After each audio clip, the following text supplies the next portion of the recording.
The kick's power comes from the torque generated by the rotation of the hips. It's the same principle that cracks a whip.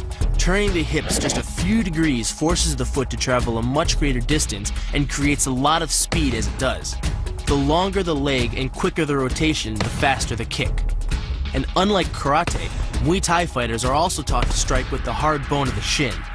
A Muay Thai kick can generate roughly the same force as a baseball bat, enough to crack a rib or a leg. Basically, it works like a point of a knife.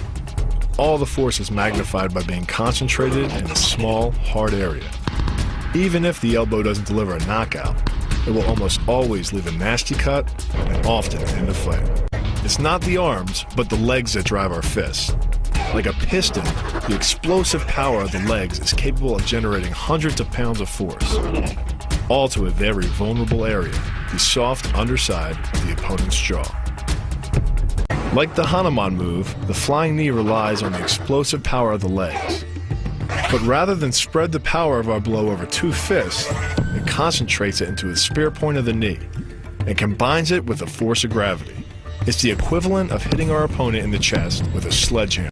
The hyperextension of the elbow, created by pulling back on the locked arm, virtually ensures that he will be taken down. The knee strike to the wrist dislodges the knife and further loads the elbow and shoulder. The technique can easily result in damage to the elbow joint, the tendons of the rotator cuff, or even a broken arm. The key to this move is turning your opponent's lower arm into a lever. By grabbing his arm during the initial attack, you set up the lever such that direct loading to his elbow joint is achieved. Once the elbow is locked and loaded, you can pull a much heavier opponent off balance by simply lowering your center of weight. With practice, the ninja can hit his intended target from distances as great as 45 feet. At impact, that's more powerful than a Major League Baseball pitch. This move is more about timing and precision than power. Instead of hacking through the limb, the first strike imparts an injury just a few inches below the elbow.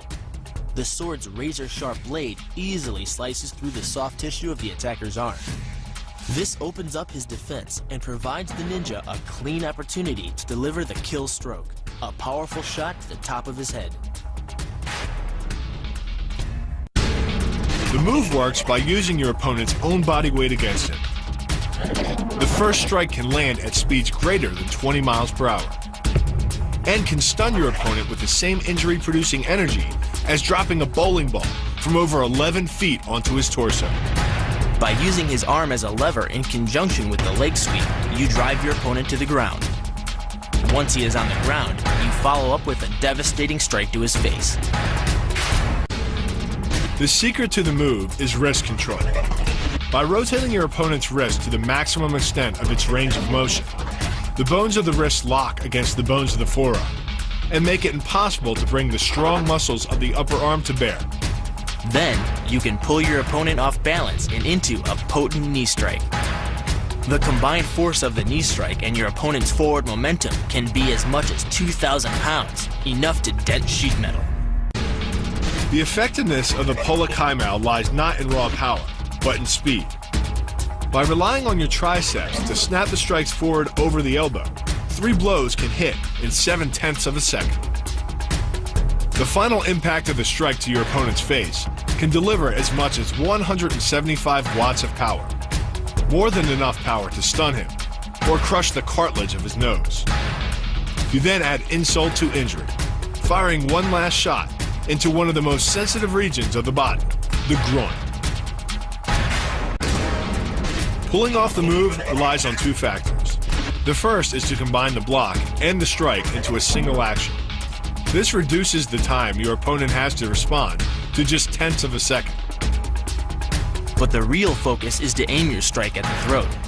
Because as little as 76 pounds of force can collapse the larynx, the strike doesn't need to deliver a lot of force to be deadly. One blow like this and the fight is over.